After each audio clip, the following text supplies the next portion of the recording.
Hi, church. Hi, everybody. I'm happy to get back from the inauguration, Donald Trump inauguration, President. Donald Trump is the President of the United States. And I had a fabulous time there. And the reason why I did, because I stuck to my agenda. My agenda was basically to meet the common people. And you know, that's what I did. I went around and interviewed the common people. So I thank the Lord for bringing me safely there and bringing me back. I want to say there was some fights out there. I had to tell the police, look, I'm getting open that gate, let me out of here. So I got out of there before all hell broke loose at the inauguration, Pennsylvania Avenue, K Street, and all that right there. So I'm happy to be back in the state of New Jersey. It was a fabulous ride, and I want to say cheerio to the people that work on the Turnpike, New Jersey Turnpike. They've done a fabulous job in remodeling it. You wouldn't know it. You were able to coast up and down very smoothly. All the exits and everything is all, man, the Turnpike is something else now. So it's a beautiful highway. I'm going to attempt here to, this time, to work on delivering a lot of the speeches that Donald Trump made. And this one right here is his inaugural address. I've never heard one etched like this or put together like this, but we're going to do our best to deliver it. Donald Trump,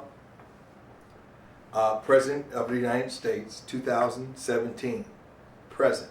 Inaugural address, January 20th, 2017. Here's the words of Mr. Trump. Chief Justice Roberts, President Carter, President Clinton, President Bush, President Obama, fellow Americans, and the people of the world. Thank you. We, the citizens of America, are now joined in a great national effort to rebuild our country and to restore its promise for all our people. Together, we will determine the course of America and the world for years to come. We will face challenges, we will confront hardships, but we will get the job done. For every 4 years, we gather on these steps to carry out the orderly and peaceful transfer of power. And we are grateful to President Obama and First Lady Michelle Obama for their gracious aid throughout this transition. They have been magnificent. Today's ceremony, however, has a very special meaning, because today we are not merely transferring power from one administration to another or from one party to another, but we are transferring power from Washington, D.C. and giving it back to you, the American people. For too long, a small group in our nation capital has repelled the rewards of government while the people have borne the cost. Washington flourished, but the people did not share in its wealth. Politicians prospered, but the jobs left and the factories closed. The establishment protected itself, but not its citizens of our country. Their victories have not been very victorious. Their triumphs have not been very triumphs.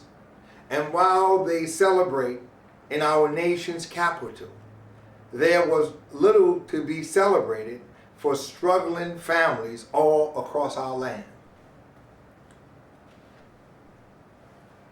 That all changes starting right here and right now, because this moment is your moment. It belongs to you. It belongs to everyone gathered here today and everyone watching all across America. This is your day. This is your celebration. And this, the United States of America, is your country. What truly matters is not which party controls our government, but whether our government is controlled by the people. January 20th, 2017 will be remembered as the day the people became the rulers of this nation again. The forgotten men and women of our country will forgotten will be forgotten no longer. Everyone is listening to you now. You came by the tens of millions to become part of the historical moment, the likes of which the world has never seen before. At the center of this movement is a critical conviction that a nation exists to serve its citizens. Americans want great schools for their children, safe neighborhoods for their families, and good jobs for themselves. These are the just and the reasonable demands of a righteous public. But for too many of our citizens, a different reality exists. Mothers and children trapped in poverty in our inner cities, rusted out factories, scattered like tombstones across the landscape of our nation. An education system flourished with cash, but which leaves our young and beautiful students deprived of knowledge, and the crimes of gangs and drugs that have stolen too many lives and robbed our country of so much unrealized potential.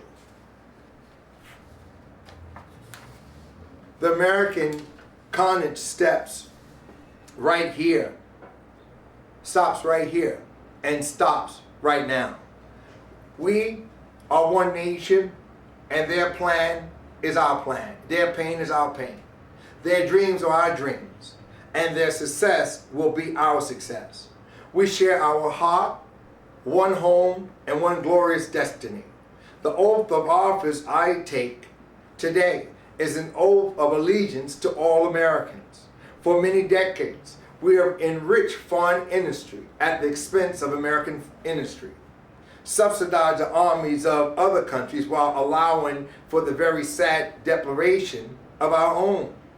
We defended other nations' borders while refusing to defend our own, and spent trillions of dollars overseas while American infrastructure has fallen into despair and decay.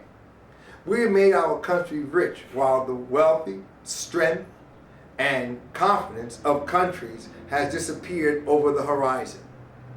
One by one, the factories shattered and left our shores, with not even a thought about the millions upon millions of American workers left behind. The wealth of our middle class has been ripped from their homes and then redistributed across the entire world. But that is the past, and now we are looking only to the future. We assemble here today are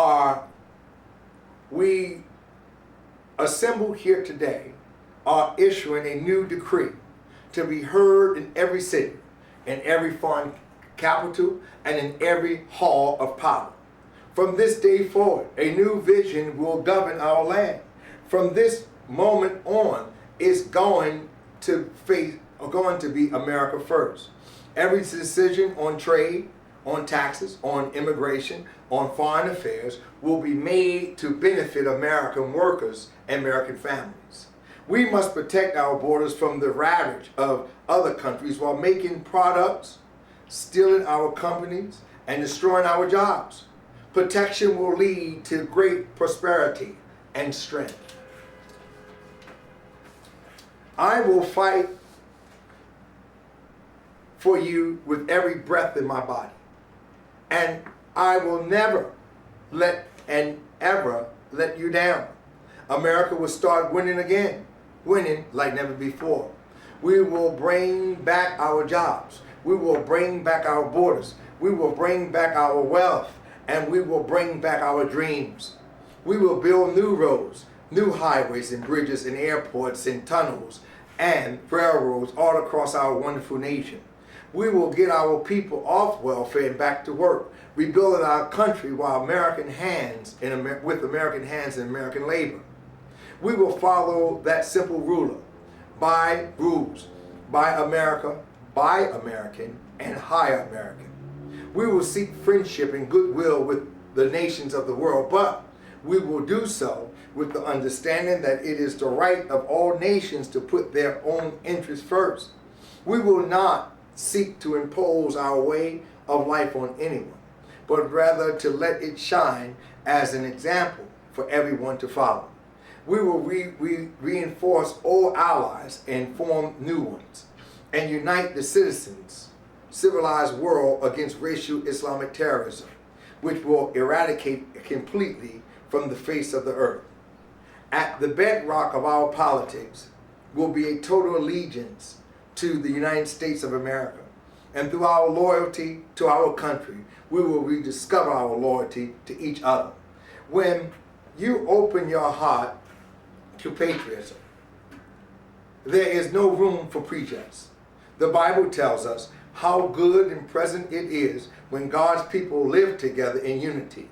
We must speak our mind openly, debate our disagreement honestly, but always pursue solidarity. When America is united, America is totally unstoppable. There should be no fear. We are protected, and we will always be protected. We will be protected by the great men and women of our military and law enforcement. And most importantly, we are protected by God. Finally, we must think big and dream even bigger. In America, we understand that a nation is only living as long as it is surviving, striving. We will no longer accept politicians who are all talk and no action, constantly complaining but never doing anything about it. The time for empty talk is over. Now arrives the hour of action. Do not let anyone tell you it cannot be done. No challenge can match the heart and fight and spirit of America. We will not fail. Our country will thrive and prosper again. We stand at the birth of a new millennium, ready to unlock the mysteries of space, to free the earth from misery or of disease, and to harness the energies and industries and technologies of tomorrow. And new national pride will stir our souls, lift our sights, and heal our division. It is time to remember that all wisdom our soldiers will never forget, that whether we are black or brown or white, we all bleed the same red blood of patriotism. We all enjoy the same glorious freedom, and we all salute the same great American flag. And whether a child is born in the urban spur of Detroit or the widespread plains of Nebraska, they look up at the same night sky. They fill their hearts with the same dreams, and they are infused with the breath of life by the same Almighty Creator. So to all Americans, in every city near and far, small and large, from mountains to mountains, and from ocean to ocean, hear these words. You will never be ignored again. Your voice, your hopes, your dreams will define our American destiny, and your courage and goodness and love for everyone, and your courage and goodness and love will forever guide us along the way. Together, we will make America strong again. We will make America wealthy again. We will make America proud again. We will make America safe again. And yes, together, we will make America great again. Thank you. God bless you, and God bless America. Note, as prepared by delivery. Citation, Donald J. Trump, inaugural address, January 20th, 2017.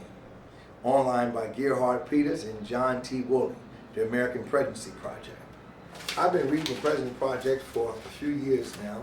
Find comfort in looking at a lot of the State of the Union address and a lot of the documents that the presidents of America, of the United States, go through. And I'm not going to stop at Trump, so when Trump makes a speech, I will again air it online and with my own words, and forgive me, sometime I may mispronounce a word. But I think it's time now for all of us to come out of hiding and deal with what we have and go on and rebuild our communities, rebuild our homes, rebuild our families, and rebuild ourselves. Thank you for listening. God bless you, and God bless the United States of America. Thank you.